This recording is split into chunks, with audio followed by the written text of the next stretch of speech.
आज हमारा टॉपिक है पीएलसी फेलियर। सपोज करो इन केस अगर पीएलसी फेलियर होता है, लाइट चली गई, ऑटो में सिस्टम स्टार्ट नहीं हुआ, तो क्या करना है हमको? सबसे पहले आना है हमको कंट्रोल डीजी रूम में आए, हमको देखना है सबसे पहले कि ये ऑटो पे है अभी, सेलेक्टर स्विच सेकंड करना हमको, सेकंड नंबर पे मैनुअल पे सेकंड नंबर किया।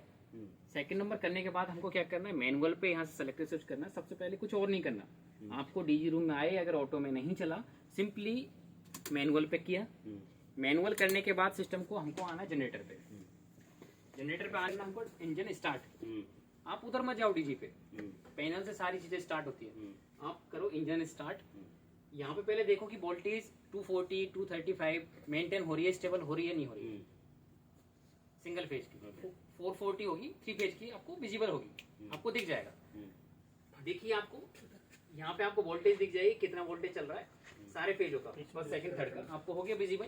विजिबल होने के बाद आपको क्या करना है कि एक बार देखना है कि ऑन हो गया सिस्टम, आपको टीएनसी कर देना है क्लोज। क्लोज का मतलब हो जाएगा आपके राइट चार्ज हो गया, क्लियर। उसके बाद सेकंड फेज करना हमको, अगर हम सपोज करो कि एक ही डीजी पे हम सारा लोड डाल रहे हैं, सपोज करो लोड नहीं है, पहला तो है कि एक डीजी पे हमने लोड स्टार्ट करना है, तो सेकंड मैंने बस कपलर ऑन किया। आपको लग रहा है कि मेरे को एक और जनरेटर स्टार्ट करना है, ये तो हो गया सिंगल जनरेटर का, ऑटोमेटिक दोनों चार्ज हो गया। आपको करना क्या है कि जैसे ही आपको हो जाए तो इन पे आपको एम्पेयर देखना, लोड आया नहीं आया, इन दोनों पे आपने यहाँ से किया, इन पे चेक करो लोड आया नहीं आया, लोड शेयर हुआ नहीं हुआ। पैरेलली आपको क्या करना है कि जैसे ही आपने उसको स्टार्ट किया तो इसमें ऑक्सिलरी पैनल में सप्लाई होनी चाहिए। कौन सा होना चाहिए? सपोज करो कि आप 3 नंबर स्टार्ट कर रहे हो, डीजी नंबर 3, उस पे क्या है कि वो कौन से एटीएस को फीड कर रहा है, एटीएस नंबर 1 को। तो इसमें क्या है, डबल स्विच है, चेंज ओवर स्विच। तो आप यहाँ पे जब जाओगे एटीएस 1 तो 3 नंबर 1 नंबर डीजी के साथ में कौन सा करना है? 3 नंबर के साथ में एटीएस 1।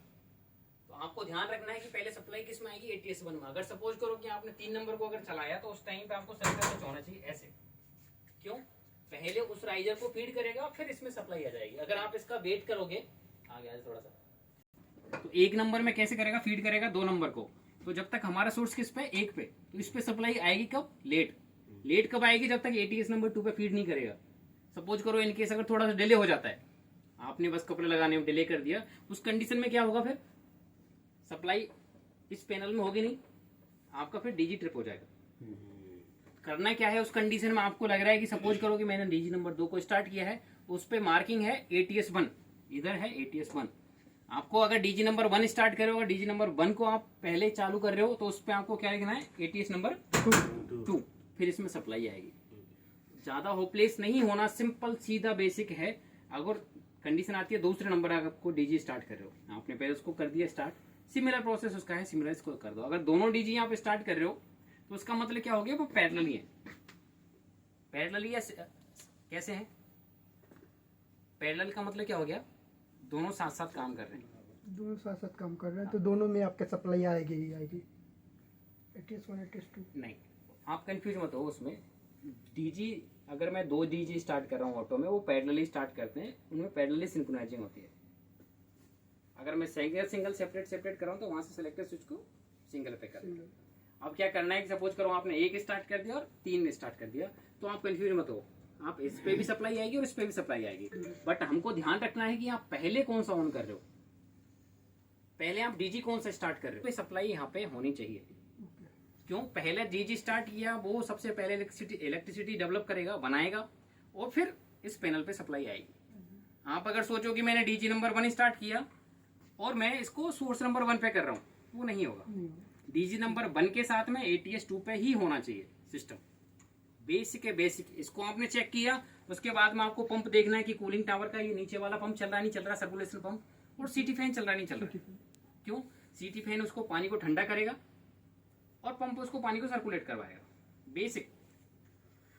पावर सप्लाई गई, जनरेटर स्टार्ट किया, जनरेटर के साथ साथ में हमको पंप चेक किया, पंप के साथ में सीटी फैन चेक किया, और सबसे पहले चेक करना है डीजी स्टार्ट होने के बाद एटीएस 2 और एटीएस 1 पे सप्लाई आनी चाहिए। क्यों? क्योंकि 2 जोनों में डिवाइड है होटल, अपर जोन और लोअर जोन। लोअर जोन को एटीएस 1 फीड कर रहा है, एक को दूसरा कर रहा है फीड। तो ये आपको बेसिक चीज देखनी है। एक पॉइंट आ रहा है, सपोज करो कि पावर सप्लाई चली गई, मेरा डीजी हो गया। अब ये तो था पहले मैनुअल का। अब कंडीशन होती है कभी कभार, जैसे कि डीजी मेरा ऑटो में चल रहा है, मेरा एक डीजी ट्रिप हो गया, आपको होपलेस नहीं होना उस टाइम पे, एकदम नहीं होना, लोड हमारे को झेल जाएगा। आपको लग रहा है कि सर मेरे से एक से काम चल नहीं रहा है, तो एक और स्टैंड बाई है दूसरा, उसको ऑन कर लो।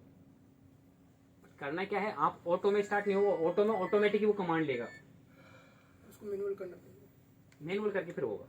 और आप सोचो कि डीजी मेरा ऑटो में चल रहा है, उसको फट से आपने मैनुअल करके वो कर दो, फिर डीजी वो बंद हो जाएगा, उसका बंद हो जाएगी तो बंद कर